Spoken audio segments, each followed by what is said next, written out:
കൊണ്ട് പ്രാർത്ഥനയുടെ ശബ്ദം കുറച്ചു കളയരുത്. ഈ ദിവസങ്ങളിൽ ശക്തമായിട്ട് ദൈവസന്നിധിയിൽ പ്രാർത്ഥിക്കൂ. ദൈവം ചില വഴികൾ നമുക്ക് വേണ്ടി തുറക്കാനിടയാകും. അപ്പൊ അവനെ കുറിച്ച് പ്രതീക്ഷയില്ലെങ്കിലും അവൻ ഇസ്രായേലിന്റെ ദൈവത്തോട് പ്രാർത്ഥിച്ച് മറ്റുള്ളവരുടെ മുൻപിൽ ഏറ്റവും മാന്യനായി തീരത്തക്ക നിലയിൽ ഒരു ദൈവപ്രവൃത്തി അവനിൽ വെളിപ്പെട്ടെങ്കിൽ ഈ ദിവസങ്ങളിൽ പ്രതീക്ഷയില്ല എന്ന് പറഞ്ഞവരുടെ നടുവിൽ അവനെ കുറിച്ച് ഒന്നിനും കൊള്ളുകയില്ല, അവനെ കുറിച്ച് ഒന്നിനും കൊള്ളുകയില്ല, അവനോട് കൂടണ്ട, അവനെ കൊണ്ട് യാതൊരു ഗുണവുമില്ല എന്ന് പറഞ്ഞവരുടെ നടുവിൽ അവരെ കൊണ്ട് തിരുത്തി പറയിപ്പിക്കുന്ന ഒരു പുതിയ ചരിത്രം സൃഷ്ടിക്കാൻ സ്തോത്രം പ്രാർത്ഥനക്കാരനായ യബ്ബേസിന് സാധിച്ചെങ്കിൽ ഇന്ന് പകൽക്കാലം നിന്നെ കുറിച്ച്, നിന്റെ ഭാവിയെ കുറിച്ച്, നിന്റെ ആരോഗ്യത്തെ കുറിച്ച്, നിന്റെ ശുശ്രൂഷയെ കുറിച്ച്, നിന്റെ തലമുറകളെ കുറിച്ച് നീ പ്രാർത്ഥിക്കുന്ന വിഷയത്തെ കുറിച്ച് ആർക്കും പ്രതീക്ഷയില്ലെങ്കിലും പ്രതീക്ഷ ഉള്ള ഒരു ദൈവം ഉയരത്തിലുള്ളിടത്തോളം കാലം ആശങ്കപ്പെടേണ്ട കേട്ടോ. അവൻ അത്ഭുതം ചെയ്യാൻ കരുത്തുണ്ട്. അവന് പുതിയ ചരിത്രം തിരുത്താൻ, പുതിയ ചരിത്രം സൃഷ്ടിക്കാൻ കരുത്തുണ്ട്. അതുകൊണ്ട് ദിവസങ്ങളിൽ ശക്തമായി യബ്ബേസിനെ പോലെ പ്രാർത്ഥിക്കുവാൻ ഞാൻ നിങ്ങളെ ക്രിസ്തുവിൽ പ്രബോധിപ്പിക്കുകയാണ്. പ്രിയരെ, സ്തോത്രം. രണ്ടാമത്തെ ഒരു കാര്യം, പ്രാർത്ഥിക്കുന്ന മനുഷ്യനായിരുന്നു യബ്ബേസ്. യബ്ബേസിന് നിർബന്ധമില്ലായിരുന്നു പ്രാർത്ഥിക്കാൻ ഒത്തിരി പേര് കൂടെ വേണമെന്നും. നമ്മളൊക്കെ ആണെങ്കിൽ വ്യക്തിപരമായി പ്രാർത്ഥിക്കാൻ നമുക്ക് വലിയ ബുദ്ധിമുട്ടാണ്. നമ്മുടെ കൂടെ ഇടത്തും വലത്തും മുൻപിലും പുറകിലും ഒക്കെ കുറച്ച് ആളുകൾ ഉണ്ടെങ്കിൽ നമുക്ക് പ്രാർത്ഥിക്കാൻ വലിയ ഇഷ്ടമാണ്. പക്ഷെ യബ്ബേസ് പറഞ്ഞു, ആരും എന്നോട് കൂടെ പ്രാർത്ഥിക്കാനില്ലേലും ഞാൻ ഒറ്റയ്ക്ക് പ്രാർത്ഥിക്കും. കാര്യം എന്താ യബ്ബേസ് പറയുന്നൊരു കാര്യമുണ്ട്. പ്രാർത്ഥന കേൾക്കാൻ സ്തോത്രം ഒത്തിരി ആളുകൾ വേണമെന്നില്ല പ്രിയപ്പെട്ടവരെ, കേട്ടോ. പാസ്റ്റർ വേണമെന്നില്ല, സെക്രട്ടറി വേണമെന്നില്ല, സഭയിൽ കൂടുതൽ യോഗങ്ങളിൽ വരുന്നവർ വേണമെന്നില്ല. ആരും വേണ്ട. പ്രാർത്ഥന കേൾക്കാൻ യബ്ബേസിന്റെ ഭാഷയെ പറഞ്ഞാൽ പ്രാർത്ഥന ഇഷ്ടപ്പെടുന്ന ദൈവം എന്ന ശ്രോതാവ് മാത്രം മതി. ഒരു സ്തോത്രം പറയാമോ? ദൈവം എന്ന ശ്രോതാവ് മാത്രം മതി പ്രാർത്ഥന കേൾക്കാൻ. കാരണം പ്രാർത്ഥനയെ അത്രമാത്രം ഇഷ്ടപ്പെടുന്നവരാണ് പ്രാർത്ഥന കേൾക്കുന്ന ദൈവം. ആമേൻ. അതുകൊണ്ട് ഈ ദിവസങ്ങളിൽ നമുക്ക് ഒറ്റയ്ക്കും ദൈവസന്നിധിയിൽ പ്രാർത്ഥിക്കാം. എന്റെ സമയം ഇവിടെ തീരുന്നു. ഈ ഭാഗത്തിന്റെ ഇൻട്രൊഡക്ഷൻ പറഞ്ഞ് അവസാനിപ്പിക്കാനേ നിർവാഹമുള്ളൂ. ദൈവം അനുവദിക്കുന്ന പക്ഷം നമുക്ക് പിന്നീട് ചിന്തിക്കാം. പ്രിയപ്പെട്ടവരെ, ഞാൻ എന്റെ വാക്ക് ഇവിടെ അവസാനിപ്പിക്കാൻ ആഗ്രഹിക്കുന്നു. സ്തോത്രം. പ്രാർത്ഥിക്കുന്ന യബ്ബേസിന്റെ ഭാവിയെ തീരുമാനിക്കുന്നത് പൈശാചിക മണ്ഡലമല്ല. അടുത്ത ഭാഗം നമ്മൾ പൂർത്തീകരിക്കുമ്പോൾ ഞാൻ ആരംഭത്തിൽ പറഞ്ഞല്ലോ, മാന്യൻ എന്ന പദവിയിൽ നിന്ന് ഏറ്റവും മാന്യനാക്കി ആ വികലാംഗനെ, ആർക്കും പ്രതീക്ഷയില്ലാത്തവനെ ദൈവം തീർത്തെങ്കിൽ പ്രാർത്ഥിക്കുന്ന നിന്റെ ഭാവിയെ തീരുമാനിക്കുന്നത് ഒരു സംഘടനയോ, പ്രാർത്ഥിക്കുന്ന നിന്റെ ഭാവിയെ തീരുമാനിക്കുന്നത് ഒരു കൂട്ടരോ, പ്രാർത്ഥിക്കുന്നതിന്റെ ഭാവിയെ തീരുമാനിക്കുന്നത് നിന്റെ മാതാപിതാക്കന്മാരോ, പ്രാർത്ഥിക്കുന്നതിന്റെ ഭാവിയെ തീരുമാനിക്കുന്നത് നിന്റെ അയൽവക്കക്കാരോ, പ്രാർത്ഥിക്കുന്നതിന്റെ ഭാവിയെ തീരുമാനിക്കുന്നത് നിന്റെ ദേശമോ അല്ല പ്രിയപ്പെട്ടവരെ. പ്രാർത്ഥിക്കുന്നതിന്റെ ഭാവിയെ തീരുമാനിക്കുന്നത് അന്ധകാരത്തിന്റെ പൈശാചിക മണ്ഡലമല്ല പ്രിയപ്പെട്ടവരെ. പ്രാർത്ഥിക്കുന്നവന്റെ ഭാവിയെ തീരുമാനിച്ചിരിക്കുന്നു എന്ന് ഞാൻ കരുതുകയാണ്. ഇന്ന് രാത്രിയിൽ ഇന്ന് പ്രഭാതത്തിൽ ഞാൻ നിങ്ങളോട് പറയുന്നു, ഒരിക്കൽ കൂടി ദൂതാവർത്തിക്കുകയാണ്. പ്രാർത്ഥിക്കുന്നതിന്റെ ഭാവിയെ തീരുമാനിക്കുന്നത് അന്ധകാരത്തിന്റെ പൈശാചിക മണ്ഡലമല്ല. ഒരിക്കൽ ശമൂവേൽ ദൈവത്തോട് പറഞ്ഞു, സ്തോത്രം, ഇശായിയുടെ ഭവനത്തിൽ അവന്റെ മകനായിരിക്കുന്ന ഒരുവരെ അഭിഷേകം ചെയ്യുവാൻ ദൈവാത്മാ പറഞ്ഞപ്പോൾ ശമൂവേൽ ദൈവത്തോട് പറയണ, കർത്താവേ, അതറിഞ്ഞാൽ ശൗൽ എന്നെ കൊന്നുകളയും. ദൈവം പറഞ്ഞു, ശൗലല്ല നിയോഗം തന്നത്, ശൗലല്ല പ്രവചന ശബ്ദം നിനക്ക് തന്നത്, ശൗലല്ല നിന്നെ വിളിച്ചത്, ശൗലല്ല ശുശ്രൂഷയ്ക്ക് വേണ്ടി നിന്നെ വേർതിരിച്ചത്, ശൗലല്ല നിന്റെ കാര്യം തീരുമാനിക്കുന്നത്.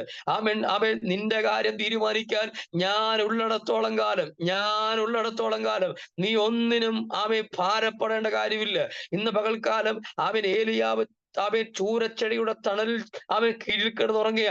എന്താ കാര്യം എന്നറിയാമോ? അവൻ ഒരു സ്ത്രീയുടെ വാക്കാണ്. അവൾ പ്രഖ്യാപിച്ചു, അടുത്ത സ്തോത്ര സന്ധ്യയ്ക്ക് മുൻപ് അവൻ എന്റെ പ്രവാചകന്മാരെ കൊന്നതുപോലെ ഏലിയാവെ നിന്നെയും ഞാൻ കൊല്ലും. ദൈവം പറഞ്ഞു, ഏലിയാവെ നീ അവൻ മരിക്കേണ്ടവനല്ല, നീ ചൂരച്ചെടിയുടെ തണലിൻ കീഴിൽ അവൻ ചുരുണ്ടുകൂടി കിടക്കേണ്ടവരല്ല. അവൻ കഴിക്ക് അവൻ കുടിക്ക് ഈ വെള്ളം. നിനക്ക് ദൈവത്തിന്റെ പർവ്വതമായ ഓരോബോളം ഒരു യാത്രയുണ്ട്. അടകന അരിവനക രഗജലക ശബ്ദരാധന. ഇന്ന് പകൽക്കാലം പ്രാർത്ഥിക്കുന്ന ദൈവത്തിന്റെ പൈതലേ, നിന്റെ ഭാവിയെ തീരുമാനിക്കുന്നത് അന്ധകാരത്തിന്റെ ആധിപത്യമല്ല. ഇന്ന് പകൽക്കാലം ജീവിതങ്ങൾക്ക് നേരെ, നന്മകൾക്ക് നേരെ, തലമുറകൾക്ക് നേരെ, ആരോഗ്യത്തിന് നേരെ, സകല സമസ്ത വിഷയങ്ങൾക്കും നേരെ ഉയർന്നു വരുന്ന ഇസബേലിയ മണ്ഡലങ്ങളെ, ശൗലിന്റെ പോരുകളെ ഇന്ന് പകൽക്കാലം അടിച്ചു മാറ്റിക്കൊണ്ട് ഒരു പൂർണ്ണമായ നിയന്ത്രണം ദൈവാധിപത്യത്തിന്റെ കീഴിലാക്കിക്കൊണ്ട് നിന്നെ ഏറ്റവും മാന്യൻ എന്ന പദവിയിലേക്ക് ഉയർത്താൻ എന്റെ ദൈവത്തിന് പദ്ധതിയുണ്ട് എന്ന് തിരിച്ചറിഞ്ഞുകൊണ്ട് എബ്ബേസിനെ പോലെ പ്രാർത്ഥിക്കാൻ, എബ്ബേസിനെ പോലെ പ്രാർത്ഥനക്കാരായി തീരാൻ ഈ പ്രാർത്ഥന സംഗമത്തിലായിരിക്കുന്ന മുഴുവൻ പ്രിയപ്പെട്ടവർക്കും ഇടയാകട്ടെ എന്ന ആത്മാർത്ഥമായ പ്രാർത്ഥനയോടുകൂടെ അവസരമൊരുക്കിയ കർത്തൃദാസന്മാർക്കും എന്നെ ശ്രദ്ധിച്ച പ്രിയപ്പെട്ടവർക്കും ഞാൻ എന്റെ നന്ദിയും കൃതജ്ഞതയും ഹൃദയത്തിന്റെ അടിത്തട്ടിൽ നിന്ന് പങ്കുവെച്ചുകൊണ്ട് നിങ്ങളുടെ പ്രാർത്ഥനയിൽ എന്നെയും കുടുംബത്തെയും കൂടെ ഓർക്കണം. തെരുവുകളിൽ നിന്നുകൊണ്ട് ലഭിക്കുന്ന ചെറുതും വലുതുമാകുന്ന വേദികളിൽ കർത്താവിന് വേണ്ടി പ്രയോജനപ്പെടുവാൻ ഉത്സാഹത്തോടുകൂടെയും സമർപ്പണത്തോടും കൂടെ ആയിരിക്കുന്നു. നിങ്ങൾ എന്നെ ഓർക്കുക. പ്രത്യേകിച്ച് സുനിൽ പാസ്റ്ററോട്, കുടുംബത്തോട് നന്ദി പറയുന്നു. ഈ വചനങ്ങളാൽ ദൈവം നമ്മെ അനുഗ്രഹിക്കുമാറാകട്ടെ. പ്രിയമുള്ളവരെ, എത്ര ശക്തമായിട്ടുള്ള ദൈവവചനമാണ് നമ്മൾ കേട്ടുകൊണ്ടിരുന്നത്. എനിക്ക് ഒരു ചെറിയ പനി പിടിച്ച് എന്റെ ശബ്ദമൊക്കെ മാറിയിരിക്കുകയാണ്. അതുപോലെ തന്നെ കർത്താവിന്റെ ദാസൻ സുനിൽകുമാറും ടെസ്റ്റുകൾക്കും ഒക്കെ പോയി അതിന്റെ മരുന്നുകളും ഒക്കെ കഴിച്ച് അതിൻ്റെതായിട്ടുള്ള ബുദ്ധിമുട്ടുകളിൽ ആയിരിക്കുന്നു. കർത്താവ് ഇന്ന് നമ്മൾ കേട്ടതായിട്ടുള്ള വചനം എത്ര ശക്തമായിട്ടുള്ള വചനമാണ്. തന്നെ കുറിച്ച് തന്നെയുള്ള തിരിച്ചറിവ്. ലോകം മുഴുവൻ, അവന്റെ സ്വന്തം വീട്ടുകാരുമല്ല, സ്വന്തം ഏറ്റവും കൂടുതൽ ലാളിക്കേണ്ട അമ്മ പോലും പറഞ്ഞു, നീ എനിക്ക് വ്യസനം തരുന്നവനാണ്. അങ്ങനെയാണ് അവനെ മുദ്ര കുത്തിയത്.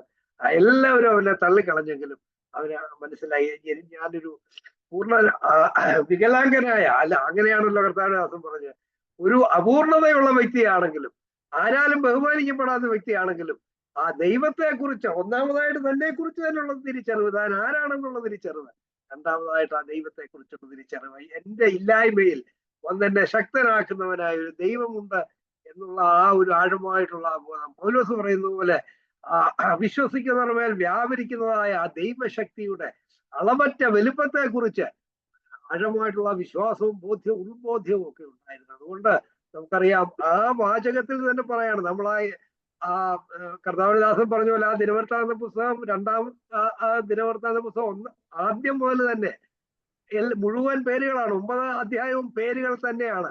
എന്നാൽ ആ പേരുകൾക്കിടയിൽ ഒരു വാക്യമേ ഉള്ളൂ.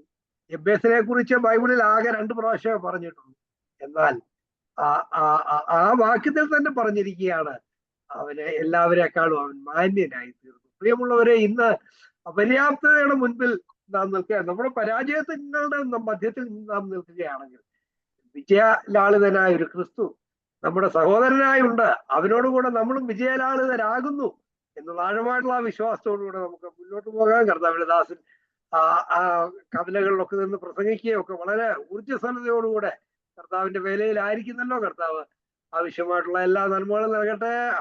കുഞ്ഞുങ്ങളെ ഒക്കെ ഉണ്ടല്ലോ, ആ കുടുംബത്തിന്, ആ കുഞ്ഞുങ്ങളെ വളർച്ചയ്ക്ക് എല്ലാം കർത്താവ് ആവശ്യമായിട്ടുള്ള എല്ലാ നന്മകളും നൽകട്ടെ എന്ന് പ്രാർത്ഥിക്കുന്നു. ഈ പ്രയർ ലൈനിൽ വന്ന് തിരുവനന്തപുരം സംസാരിച്ചതിൽ വളരെ സന്തോഷം. കർത്താവ് തന്റെ ദാസനെയും കുടുംബത്തെയും ധാരാളമായിട്ട് അനുഗ്രഹിക്കട്ടെ. ദിവസങ്ങളിൽ നമുക്കറിയാം, നാട്ടിലൊക്കെ വളരെ ബുദ്ധിമുട്ടുള്ള സാഹചര്യങ്ങളുണ്ട്. എന്നാൽ ആ സാഹചര്യങ്ങളൊക്കെ അതിജീവിക്കുന്നതായ പരിശുദ്ധാത്മാവിന്റെ അത്യന്ത ശക്തി നമ്മുടെ മൺകൂടാരങ്ങളിൽ ദൈവം പകർന്നിരിക്കുന്നു. ആ ശക്തിയിൽ നമുക്ക് മുന്നോട്ട് പോകാം. ഷിക്കാഗോ പ്രയർ ലൈനിന്റെ പേരിലുള്ള സ്നേഹം, സന്തോഷം പ്രകാശിപ്പിക്കുന്നു. കർത്താവ് നമ്മെ ഏവരെയും അനുഗ്രഹിക്കും.